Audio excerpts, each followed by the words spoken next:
বেলা গেলে আধার আসে তখন পাছে পদ হারায় পালে চলো আর বেলা নাই।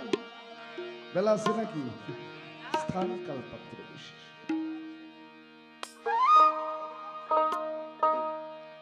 আমরা বুঝি, বুঝছেন, পরে রাখছি। তো যাই হোক, আস্তে আস্তে সময় অনেক, মাতালেব ভাই চাই নাই শেখাবে, অনেক সময় শেষ। তাই আমি সাধকের গান আর ইউটিউবের একটা রিকোয়েস্টেড গান আছে, আমি গানটা করব। তারপরে আমাদের মিম একটা দুইটা তিনটে সময় যতক্ষণ আছে ও আপনাদের ভাবরাত্রি দিয়ে শেষ করবে, এটাই। বেলা গেলে আধার আসে, বেলা গেলে, বেলা গেলে আধার আসে তখন পাছে পথ হারায় পার চলো আর বেলা নাই, ও বেলা নাই, পার চলো আর বেলা নাই।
চলো